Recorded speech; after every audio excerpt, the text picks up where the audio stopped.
I know the layout. I'll tell you about it on the way.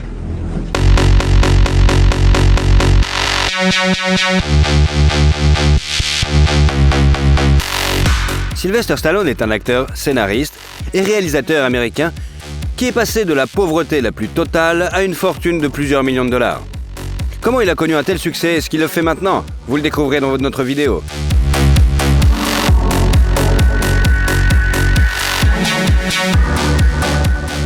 Sylvester Stallone, comment vit Rambo et comment il dépense ses millions? Notre héros du jour est né le 6 juillet 1946 à New York. Sa mère, Jacqueline, ou simplement Jackie, était une grande fan de l'acteur Tyrone Power et voulait donner son nom à son fils aîné. Mais lorsqu'elle a reçu son certificat de naissance, elle a trouvé un autre nom. C'est le père du bébé, Frank, qui a enregistré son fils sous le nom de Michael Sylvester Gardenzio Stallone. Frank était un immigré de Sicile. Il possédait une petite chaîne de salons de coiffure et était connu pour son tempérament plutôt violent. Jackie, qui a grandi dans la famille aisée d'un avocat prospère, a lié sa vie à un homme qui ne manquait jamais une jupe et aimait jouer des poings. Sylvester a passé la plupart de ses premières années dans la maison d'une nounou engagée par ses parents. Il les voyait le week-end, mais ses réunions étaient très discrètes. Le garçon a senti qu'il n'était pas aimé. En 1950, le deuxième fils, Frank Jr., est entré dans la famille. Leur richesse a augmenté, mais le comportement de Stallone Sr. n'a pas changé. Donc en 1956, Jackie a demandé le divorce. Sylvester est resté avec son père et a essayé désespérément de gagner son amour. Mais tout était vain. These your parents? Yeah, that's both of them then. Is this you? Yeah, that's me when I was 8 years old. That's the Italian stallion when he was a baby. Les séquelles du traumatisme de la naissance se sont ajoutées au problème. Une erreur des sages-femmes a laissé Sylvester Stallone paralysé du côté gauche de son visage, ce qui a affecté son élocution. Ses camarades l'intimidaient et Stallone a décidé qu'il devait prendre de la masse musculaire. Il utilisait des pièces de voiture provenant de la casse et des matériaux de construction à cette fin, et en vieillissant, il s'est presque inscrit à une salle de sport d'ailleurs. À l'âge de 13 ans, Sylvester a été renvoyé de 14 écoles pour comportement violent et à 15, il se retrouve à l'académie militaire Charlotte Hall pour adolescents en difficulté. Il a ensuite emménagé chez sa mère, mais celle-ci est restée plutôt froide. Elle n'a embrassé son fils qu'une seule fois dans sa vie. C'était juste après son divorce. Au cours de ces années, Stallone a commencé à faire de la boxe et à jouer au football. Il a obtenu un certificat d'enseignement secondaire et est entré au collège, où il a commencé à jouer dans le théâtre étudiant. Puis, en 1965, il est parti étudier en Suisse dans une université américaine, tout en travaillant en noir comme entraîneur. On a ensuite supposé que c'était sa façon d'éviter de servir dans l'armée et d'être envoyé au Vietnam. Mais en 1991, l'acteur a intenté un procès en diffamation et a gagné. De retour en Amérique en 1967, Sylvester entre à l'université de Miami, se spécialise dans l'art dramatique et décide finalement de lier sa vie à la scène. En 1969, Stallone abandonne l'université et part à la conquête des théâtres de New York. Le jeune homme a essayé de jouer dans des films, mais les petits rôles ne résolvent pas les problèmes financiers malheureusement. À un moment donné, Sylvester était sans abri et a dormi dans une gare pendant 3 semaines au moins. Puis il a reçu une annonce pour un casting pour le film Party at the Kitty and Stad. C'était un film pour adultes, mais il n'y avait pas beaucoup de choix. Pour 2 jours de tournage en 1970, Sylvester a été payé $200. Et quand il est déjà devenu célèbre, le film a été réédité sous le titre The Italian Stud. Après un certain nombre d'autres petits rôles au cinéma, en 1971, l'aspirant acteur a participé à une production théâtrale franche de Score, qui a présenté dans 23 théâtres de New York. La plupart des réalisateurs refusent Stallone à cause de ses problèmes d'élocution. Il gagne donc son pain comme portier, videur dans un restaurant et même nettoyeur de cage dans une ménagerie. Sylvester partageait un appartement à New York avec sa petite amie Sasha Zack. Ils se sont mariés en 1974 et ont ensuite eu 2 fils, Sage et Sergio. Le plus jeune a été diagnostiqué autiste et n'apparaît pas en public, tandis que l'aîné Sage a réussi à jouer dans plusieurs films, mais est mort jeune en 2012 d'une crise cardiaque malheureusement. En 1974, il obtient un rôle dans The Lord of Flashback, pour lequel il dit avoir reçu 25 t-shirts en guise de paiement. Puis il part pour Hollywood. En 1975, l'acteur a joué dans le film Prisonnier de la 2e Avenue, Al Capone, Adieu ma beauté, des épisodes de plusieurs séries télévisées et le film d'action de science-fiction Death Stress Domine. Sylvester a été payé $700 par semaine pour ça. En mars de cette année-là, l'acteur a regardé le combat de Mohamed Ali et a été tellement inspiré qu'il a décidé d'écrire un scénario de film sur le fait de ne jamais abandonner quand on est boxeur. Il n'a pas quitté la maison pendant 92 heures et a porté l'histoire à l'écran par pure chance. Stallone avait auditionné pour un autre film, mais avait été refusé. Au cours de la conversation, il a mentionné qu'il écrivait toujours des scripts et que les producteurs lui avaient demandé une histoire sur Rocky. Dans un premier temps, le studio a offert à Sylvester 150 000 $, à la condition que le rôle principal soit tenu par un autre acteur. Après de longues négociations, les producteurs ont accepté que Rocky soit Stallone lui-même. Pour cela, l'acteur a accepté de réduire son salaire à 23 000 $. On raconte qu'à l'époque, son compte en banque n'était que de 106 $. Il ne pouvait plus se permettre de garder son chien, alors il l'a vendu pour 50 $. Pour récupérer son animal, Sylvester a dû payer déjà 3 000 et promettre un petit rôle dans Rocky d'ailleurs. D'ailleurs, le chien énorme a également joué dans le film. Look at his face. 64 fights. Look at that nose. See that nose? That nose ain't never been broken. 64 fights. I've had guys busted on it. I had guys chewing on it, twisting it, punching it. I mean, whack, boom. These guys are hitting my nose all the time. Never broke. I'm very proud of that. Not rare. That's rare. Le tournage a été difficile, tout comme la préparation du tournage. Stallone a même arrêté de fumer lorsqu'il a réalisé qu'il ne pouvait pas tenir 5 minutes sur le ring sans s'essouffler. Le film a connu un succès incroyable et a valu à Stallone 10 nominations aux Oscars. Stallone est alors devenu le 3e acteur de l'histoire à être nommé à la fois pour meilleur acteur, meilleur scénario. 3 statuettes ont été remises au créateur du film, dont celle du meilleur film. Après le film Feast et Paradise Alley, le premier film de Stallone, le 2e volet de Rocky est sorti. En préparation du tournage, Sylvester a accepté de se mesurer à son entraîneur au développé couché et s'est gravement blessé au muscle pectoral. Depuis, une moitié de sa poitrine est plus rêche que l'autre.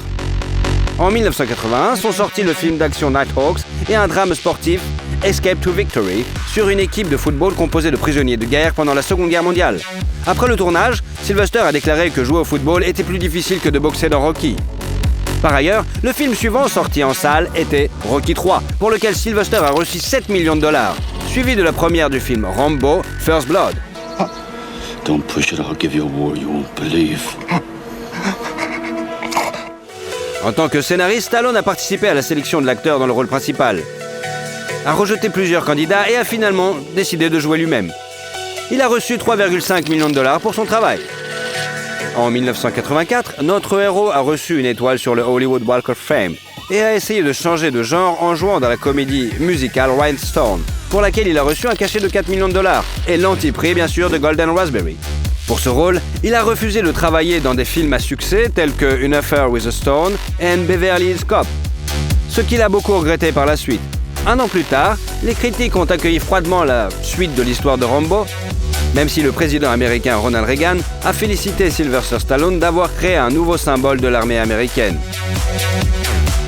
L'acteur a de nouveau remporté le Golden Raspberry pour ce film. Un plus grand succès attendait Rocky Party 4, pour lequel il a reçu 12 millions de $ et l'antiprix Golden Raspberry du pire réalisateur. See, I fight, so you don't have to fight. I want you to use your head for something instead of a punching bag like I do. Your head doesn't look like a punching bag. Pendant ce temps, la femme de Stallone en a eu assez de supporter les nombreuses infidélités de son mari et a demandé le divorce, réclamant 33 millions de $ de compensation. La goutte d'eau qui fait déborder le vase est la liaison de Sylvester avec Brigitte Nielsen. Ils se sont rencontrés sur le tournage de Rocky IV et se sont mariés en 85, mais le mariage n'a duré que 2 ans. En guise de cadeau d'adieu, Brigitte a poursuivi Sylvester pour 1 million. En 1986, Stallone présente le film d'action Cobra, pour lequel il reçoit 13 millions de $. Hey, dirtbag. You're a lousy shot. I don't like lousy shots. You wasted a kid. For nothing. Now I think it's time to waste you. Il est intéressant de noter que la voiture du personnage principal, une Mercury Monterey de 1950, appartenait également à Silverstone dans la vie.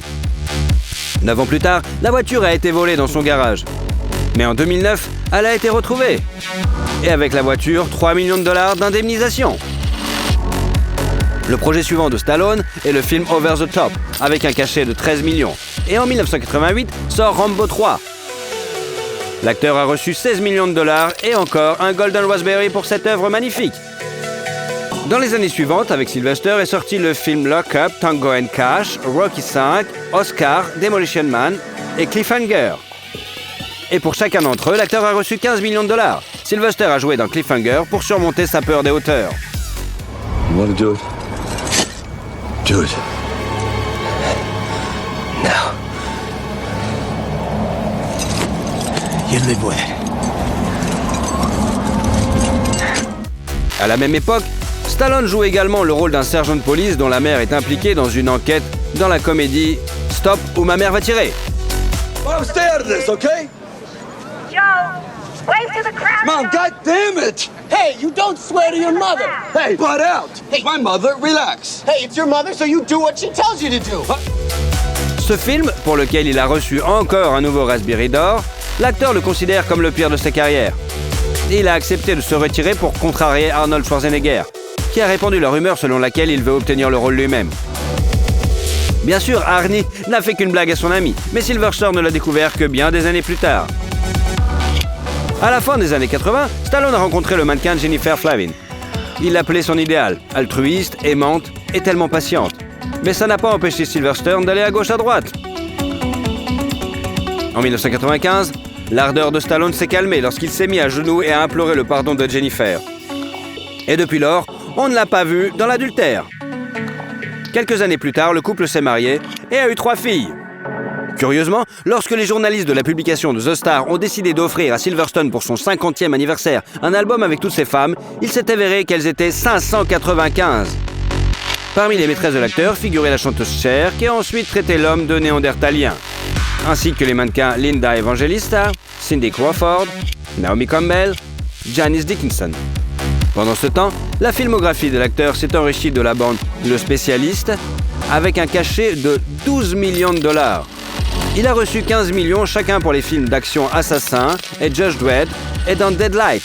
En 1996, Sylvester a gagné 17,5 millions de dollars et a surmonté une autre de ses peurs, l'espace confiné. Pour diversifier son CV et jouer un rôle sérieux, Stallone a accepté de jouer dans le thriller Cops pour seulement 60 000 dollars.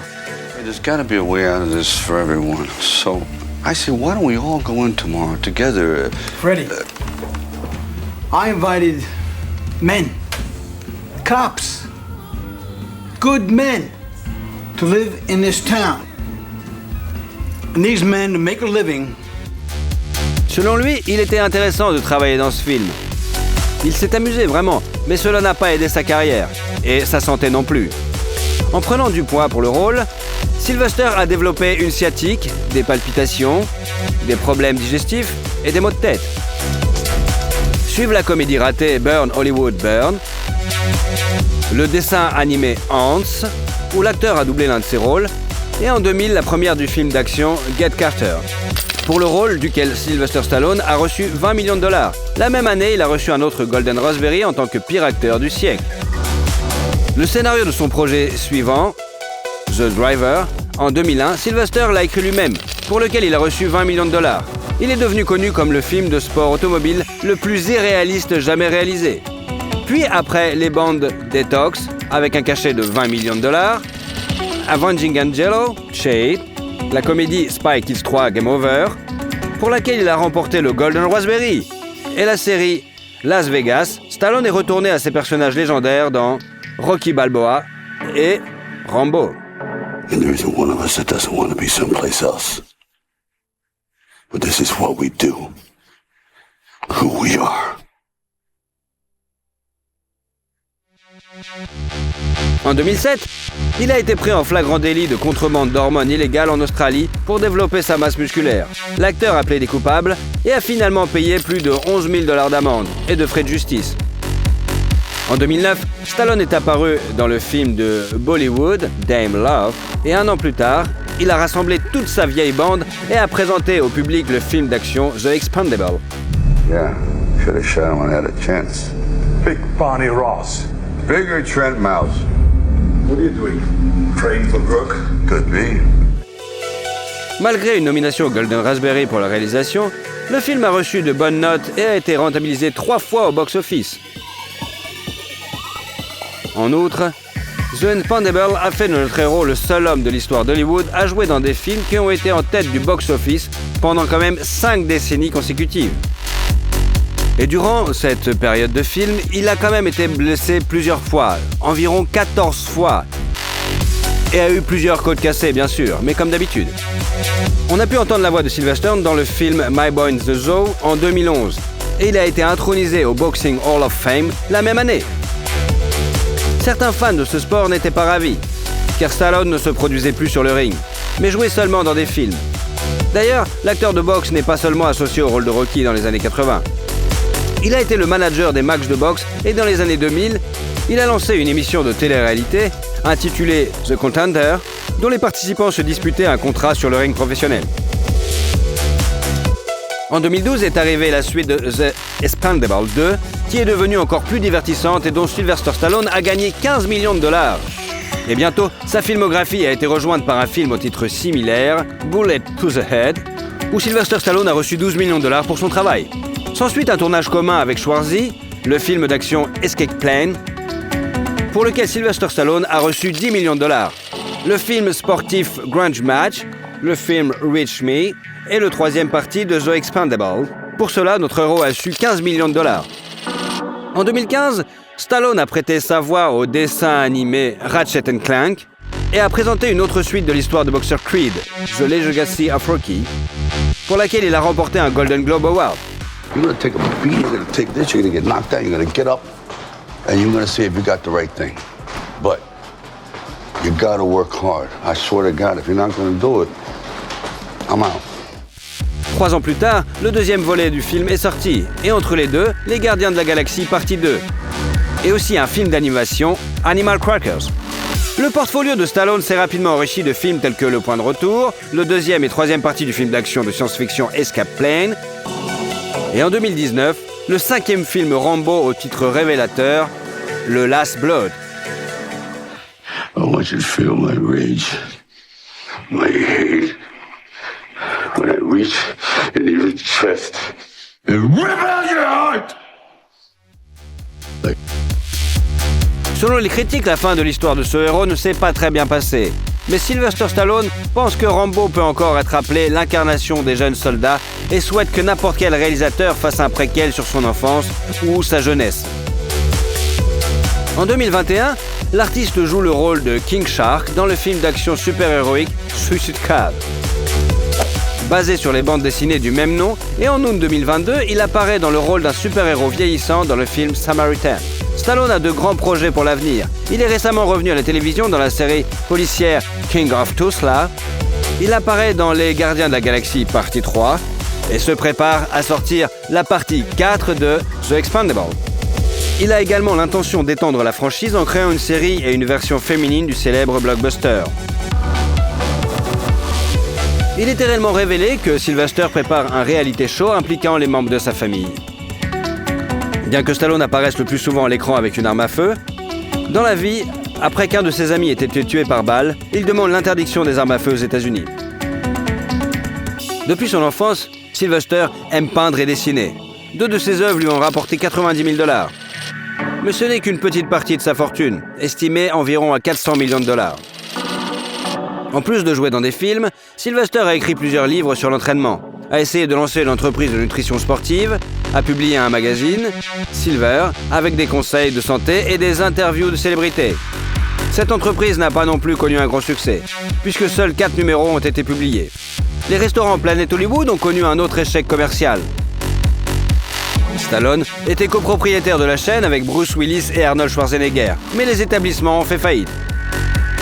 Réalisant qu'il était plus apte à produire de contenu médiatique, Sylvester a créé son propre studio de cinéma en 2018. Il accepte aussi parfois de faire des publicités. Il a fait la promotion de la vodka russe Ice et de la chaîne de boulangerie britannique Warburton, et même de saucisses japonaises. Mais la campagne publicitaire la plus célèbre impliquant notre héros est sans doute le tournage pour la Versace Home Collection. Il est apparu avec Claudia Schiffer dans les images d'Adam et Ève. À propos, Stallone était un ami avec Gianni Versace et était invité régulier au défilé de la maison de couture italienne. Mais l'acteur a refusé une proposition de publicité. C'était à la fin des années 80, lorsqu'une marque de bière américaine lui a offert 5 millions de $, à condition qu'il se coupe les cheveux. Sylvester Stallone consacre ses millions à une impressionnante collection de voitures. Son garage comprend une Bugatti Veyron, une Aston Martin DBS, une Bentley Continental GTS, une Ferrari 612 Caglieti, une Ferrari 599 GTB Fiorano, une Mercedes SL65, une Mercedes classe E, une Porsche Panamera, une Chevrolet Camaro, Ford Mustang, l'une des voitures classiques les plus populaires, la Corvette 68 et même une Ford 1932. Sans oublier la luxueuse Cadillac Escalade. Stallone a investi plus de 400 000 $ dans la conception de cette voiture. En outre, Sylvester aime les motos et les montres coûteuses. Il possède une Rolex Submariner en or, avec un cadran noir, qui coûte 20 000 $, ainsi qu'une Rolex GMT Master 2, en or blanc, 18 carats, pour 750 000 $. Cependant, il ne faut pas croire que Stallone ne dépense ses millions que pour lui-même. Depuis des décennies, il vend aux enchères des accessoires originaux de Rocky et a fini par récolter environ 10 000 $ pour l'Association canadienne du diabète. Stallone a fait un don de plusieurs millions supplémentaires à un projet de lutte contre l'épilepsie infantile. Sylvester vit dans un manoir à Beverly Hills depuis plusieurs décennies. Ses intérieurs sont passés du néoclassicisme pompeux avec colonnes, rideaux, dorures et statues au décor moderne et lumineux. Et à la fin de 2021, Adele a acheté la maison pour 58 millions $. Sylvester possède maintenant un manoir à Palm Beach en Floride avec une piscine et un jacuzzi extérieur pour 35,4 millions $.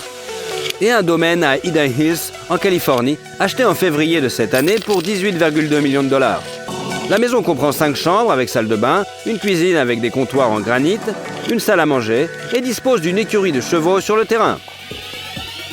Stallone possédait auparavant une villa à Miami avec 3 maisons d'amis, vendue pour 24 millions $, et une maison à Coconut Grove, pour laquelle il a vendu 16 millions $. Sylvester et sa femme ont acheté un manoir encore de style méditerranéen en 2010 pour 4,5 millions $, et l'ont vendu en 2020 pour 3,1 millions $. Sylvester Stallone représente toute une époque de cinéma. Malgré les critiques sur son jeu et une série de nominations au Golden Raspberry, il est devenu le favori de millions de personnes. Et vous, quel est votre rôle préféré de Stallone? No, you're not as fast as you think. I'm beginning to sense that. Comment vit Catherine Zeta-Jones et combien elle gagne? Catherine Zeta-Jones est née au Pays de Galles le 25 septembre 1969. Le préfixe Zeta ne fait pas partie de son nom de famille. Il s'agissait à l'origine de son deuxième prénom, donné en l'honneur de sa grand-mère maternelle. Selon une légende familiale, la mère de cette grand-mère serait arrivée au Royaume-Uni en provenance d'Irlande sur un bateau appelé Zeta et aurait donné ce nom à sa fille. Lorsque la jeune fille a commencé sa carrière d'actrice, elle a décidé d'inclure son deuxième prénom dans son nom de scène afin de se démarquer des autres Catherine Jones. Son père, David James Jones, d'origine galloise, travaillait dans une boulangerie en tant que boulanger et caissier pour nourrir sa famille nombreuse. Outre la petite Catherine, ils avaient 2 fils. La famille était pauvre et vivait dans un quartier défavorisé de la ville côtière galloise de Swansea. La mère, Patricia, était serveuse, ce qui les aidait à joindre les deux bouts. Cela a duré jusqu'aux années 80, lorsque la famille est soudainement devenue riche. Les parents ont acheté un billet de loterie qui leur a rapporté 100 000 livres, ce qui leur a permis non seulement d'acheter leur propre pâtisserie et une maison décente dans un bon quartier de Swansea, mais aussi de payer un studio de danse à leur fille, ce dont elle rêvait. Il a été noté que personne dans la famille, à l'exception de Catherine, ne s'intéressait à l'art. Très jeune, elle a frôlé la mort à cause d'une maladie. C'est pourquoi elle a été élevée comme une princesse entourée d'intentions. D'ailleurs, la petite cicatrice qu'elle porte au cou est le résultat de l'opération de la trachée qui lui a sauvé la vie. Cependant, la jeune fille n'a pas grandi gâtée. Frappant les autres par sa discipline, à l'âge de 4 ans, Catherine dansait pendant les vacances et chantait dans la chorale de l'église locale où tous ceux qui la voyaient lui prédisaient un grand avenir d'actrice. Dès l'âge de 7 ans, elle se lance dans la chorégraphie avec un dévouement total, s'imposant un emploi du temps strict pour toute la semaine. 3 ans plus tard, Jones brillait déjà sur la scène du théâtre de la ville. Et 4 ans plus tard, elle réussit à passer le casting pour la production de The Pajama Games. C'est son premier rôle sérieux. Une fois la tournée terminée, la jeune actrice quitte l'école sans avoir obtenu le baccalauréat et se rend à Londres. Elle y passe toutes sortes de castings, ne manquant pas une seule occasion d'accéder au grand écran. À cette époque, elle entretient une relation passionnée avec le célèbre présentateur de télévision John Leslie. Catherine est tellement séduite par le charmant écossais qu'elle envisage de passer toute sa vie avec lui. Hélas, sa personnalité s'avère trop difficile. La future star a souffert des crises de jalousie de la part de son compagnon, ce qui a finalement conduit à la rupture. En ce qui concerne sa carrière d'actrice, Catherine a d'abord eu peu de chance. Elle n'a été choisie que comme deuxième doublure de l'actrice principale de la comédie musicale 42 Street. L'année 1990 a été plus fructueuse pour elle, puisqu'elle a été choisie pour jouer le rôle de Scheherazade dans le film Les Mille et une nuits. La jeune beauté talentueuse est immédiatement remarquée, et un an plus tard, elle obtient un rôle dans la série The Darling Birds of May. La critique et les téléspectateurs britanniques sont ravis, et très vite, Catherine part à la conquête d'Hollywood. Elle a immédiatement eu l'occasion de jouer dans un épisode de la série télévisée de George Lucas, The Young Indiana Jones Chronicles, ce qui a donné un coup de fouet à sa carrière Hollywood. La légende veut que son rôle de danseuse Maya ait tellement impressionné Steven Spielberg qu'il a conseillé de l'inviter à jouer le rôle de la bien-aimée de Zorro. Selon une autre histoire, Spielberg aurait remarqué l'artiste en regardant la mini-série Titanic, sortie en 1996. Entre-temps, Catherine a joué dans plusieurs téléfilms, dont Christophe Colomb, The Discovery, Splitting Hairs, The Return of the Native et Catherine the Great, ainsi que dans la mini-série The Cinder Path. Viennent ensuite la comédie dramatique Blue Juice et le film de super-héros The Phantom, bien qu'il ne soit pas très populaire auprès du public. Au cours de la même période, on a proposé à l'actrice de jouer le rôle de Trinity dans le film culte Matrix, mais elle a refusé. Au milieu des années 90, la jeune fille a une relation avec l'acteur écossais Angus MacFadyen. Ils se sont même fiancés, mais ont rompu avant le mariage. En 98, le film d'action au rythme effréné The Mask of Zorro est sorti sur les écrans. Le tournage a également été extrêmement intense et s'est accompagné d'un grand nombre de détails et d'événements curieux. Le rôle d'Elena pourrait être attribué à Penelope Cruz, à l'actrice suédoise Isabella Scorupco ou à la chanteuse passionnée Shakira. Mais c'est Catherine qui a eu le plus de chance. Afin de s'adapter parfaitement au rôle, l'actrice, comme à son habitude, s'est mise avec ardeur à apprendre les disciplines utiles au tournage. Équitation, escrime, danse, espagnol. Elle a réussi particulièrement bien dans l'apprentissage de ce dernier. À tel point que les personnes qui ne connaissent pas sa biographie pouvaient jurer qu'elle était une vraie espagnole. Le film a connu un succès retentissant, rapportant 250 millions de dollars au box-office pour un budget seulement de 95 millions de dollars, et a également obtenu 2 nominations aux Oscars et aux Golden Globes. Would you care to try something more robust? Or do you feel unequal to the task? No, on the contrary, Don Alejandro. I think only of your distaste for perspiration. La même année, un autre petit événement se produit, qui influencera le reste de la vie de Zeta-Jones. L'actrice fait une impression inoubliable sur le titan hollywoodien Michael Douglas, à tel point qu'il a immédiatement souhaité qu'elle devienne la mère de ses enfants. Dès qu'il le put, il chercha à la rencontrer. La première conversion a lieu lors d'un festival en France et n'impressionne pas l'actrice. Douglas, séducteur expérimenté, a tout de suite tout essayé. Il a fait part de ses projets, mais Catherine s'est contentée d'en rire. Mais l'acteur n'a pas l'intention d'abandonner. Il couvre la jeune fille de cadeaux, de fleurs, et elle ne remarque même pas qu'elle commence à lui parler pendant des heures au téléphone et à rêver de regarder des films avec lui et de lui préparer de délicieux dîners. À partir de ce moment, la cour persistante s'est transformée en une relation traditionnelle. En 1999, Catherine a joué dans les films de The Hunting and Entrapment. Ce dernier est considéré comme l'un des meilleurs films policiers et a fait sensation dans l'industrie. Le rôle principal, celui d'un imposant voleur, est tenu par Sean Connery. Zeta-Jones a suivi son partenaire légendaire et a donné le meilleur d'elle-même sur le plateau. Elle a ainsi réalisé une cascade dangereuse, sautant d'une poutre du plafond sur une table, tout en faisant un saut périlleux arrière. Le film a rapporté 212 millions de dollars au box-office avec un budget relativement modeste et a été très populaire auprès du public. Les fans ont particulièrement remarqué la scène où Catherine passe à travers une grille de rayons laser dans laquelle elle montre les merveilles de la plasticité et de la grâce. Les plans où le personnage de Connery vient interroger Catherine sont également dignes d'intérêt. Elle était allongée sous un simple drap blanc et à ce moment-là, elle est en fait complètement nue. I called you at 4:30 this morning. I was home in bed. You didn't pick up. I didn't want to pick up. You had company. He came in the window. How romantic. I think that's how he got in. L'année 2000 a été marquée par un événement important pour Catherine et Michael, qui ont appris qu'ils allaient devenir parents. Le soir du Nouvel An 2000, il demande sa bien-aimée en mariage et lui offre une bague ancienne d'une valeur d'1 million de dollars. Cependant, le diamant de 10 carats le plus pur et le désir passionné de Michael d'épouser sa bien-aimée le plus rapidement possible ont été quelque peu éclipsés par le fait que l'acteur était encore légèrement marié. Pour résoudre ce problème, le jeune marié a dû donner à son ex une énorme somme de 45 millions de dollars. En août, le couple Douglas a eu un fils, qu'il a nommé Dylan. Et en novembre de la même année, il a célébré un mariage luxueux d'une valeur de 1,5 million de dollars.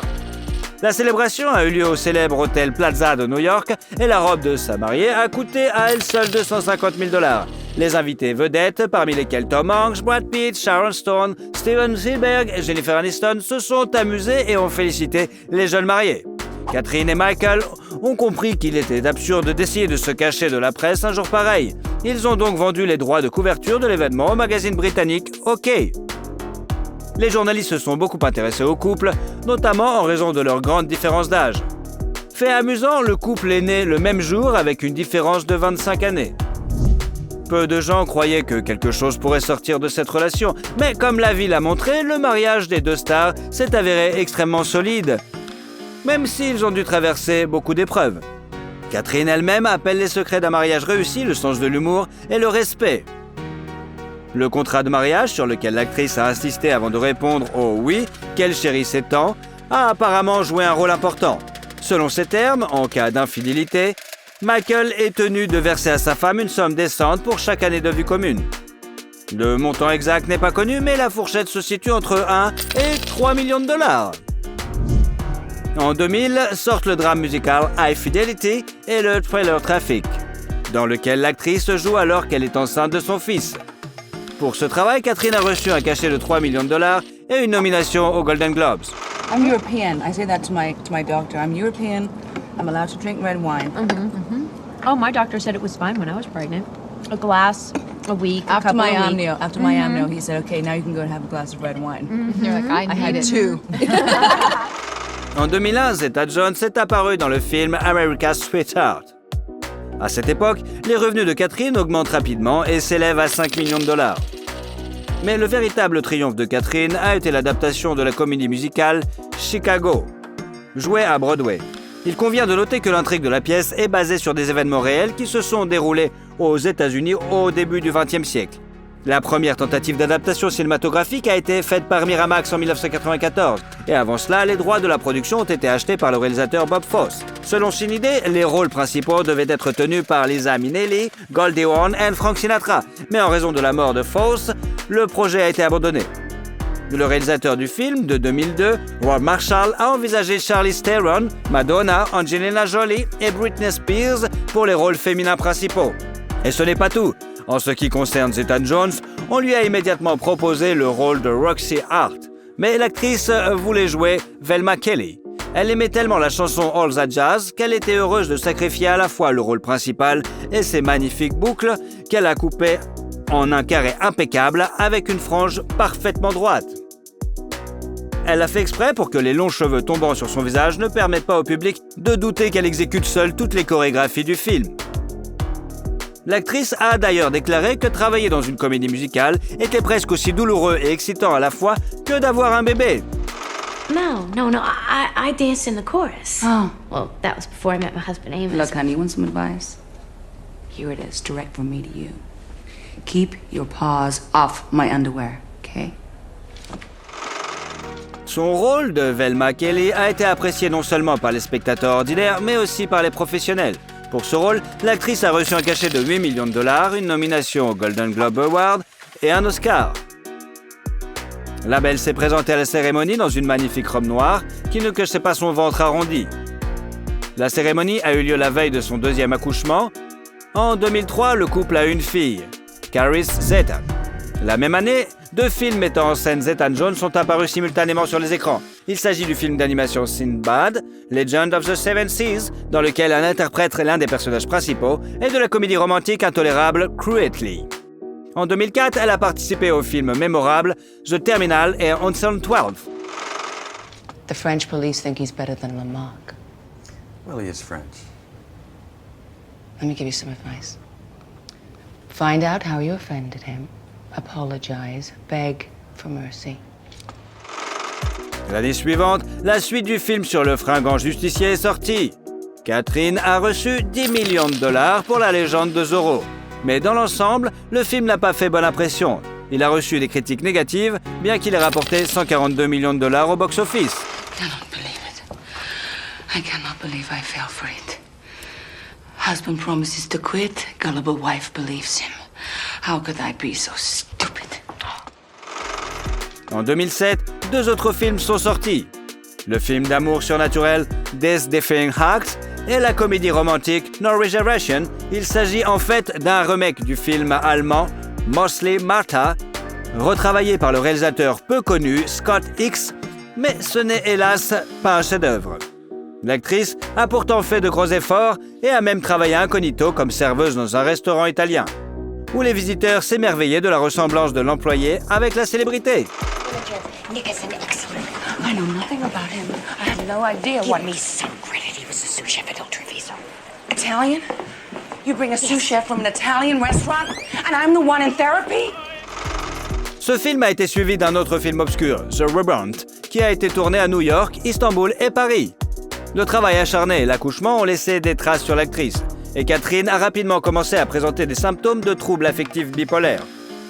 Ce trouble se caractérise par une alternance de phases d'activité intense et de dépression et altère considérablement la vie de l'individu.